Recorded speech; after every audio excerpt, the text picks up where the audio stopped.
सतत गोठ्यातील म्हशींजवळ जायचा एक तरुण। तो कुणाचा नातेवाईक नव्हता, ना कुणाला ओळखीचा। फक्त शांतपणे यायचा, म्हशींना बघायचा आणि काही वेळ थांबून निघून जायचा। गावकऱ्यांना सुरुवातीला फारसं वाटलं नाही, पण जसं जसं त्याचं रोजचं येणं जाणं वाढू लागलं, लोकांच्या मनात भीती शिरली। गावकरी बोलू लागले, हा नक्की साधा मुलगा नाही। इतका वेळ तो गोठ्याजवळ काय करतो? रात्री उशिरापर्यंत दिसतो, हे काहीतरी बरोबर नाही। बायका मुलं घाबरून घरातच राहू लागली। लहान मुलं रात्री बाहेर पडायला तयार नव्हती। काही म्हातारी मंडळी म्हणायची, आपल्या गावात काहीतरी अपशकुन घडणार आहे। रात्र जशी जशी गडद व्हायची तशी तशी भीती वाढत होती। कधी कुत्रं भुंकायचं तर सगळे दचकून उठायचे। कोणाला तरी भास व्हायचा, कुणीतरी गोठ्यात शिरलंय। शेतकरी रोज गोठ्याजवळ झोपायला लागले, पण तरीही तो तरुण कसा कुठून तरी दिसायचाच। गावात अफवा पसरली, हा मुलगा जादूटोणा करतो, म्हशींना मंत्र टाकतोय, तो रात्री म्हशींशी कुजबुजतो। कुणी म्हणायचं तो आत्मा आहे, कुणी म्हणायचं नाही तो चोरट्यांचा हेर आहे। गावकरी दोन गटात विभागले गेले। एक गट म्हणायचा तो साधा आहे, काही करत नाही, तर दुसरा गट म्हणायचा नाही, काहीतरी गडबड आहे। हळूहळू शेतकऱ्यांची झोप उडू लागली। गोठ्यात बांधलेल्या म्हशींकडे लोक जपून पाहू लागले। जणू प्रत्येकाला वाटत होतं, आज नाही तर उद्या काहीतरी घडणारच आहे। आणि तसंच झालं। 22 डिसेंबरची ती रात्र। गाव शांत होता, पण सकाळी जे दृश्य दिसलं त्याने संपूर्ण वस्ती हलवून टाकली। शेतकरी रमेश खेडकर यांच्या गोठ्यातून 2 म्हशी गायब झाल्या होत्या।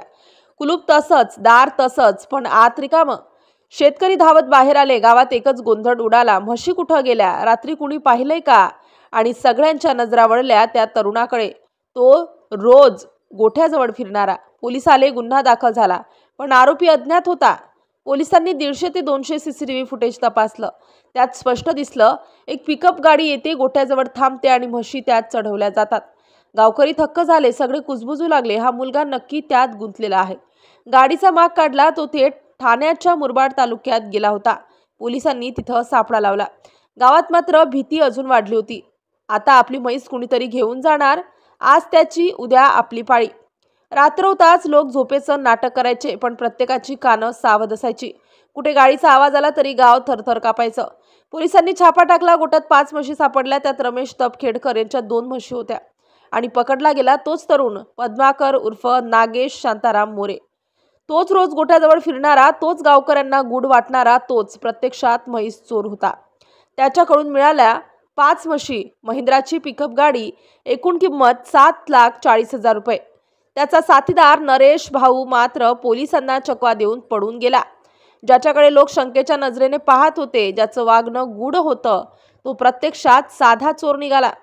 पण हा उलगडा होईपर्यंत गावकरी 1 महिनाभराच्या भीतीत, संशयात, अंधश्रद्धेत जगले होते। शेवटी लोक म्हणाले, कधी कधी साधा दिसणारा माणूसही आपल्या उपजीविकेवर भयानक डल्ला मारतो।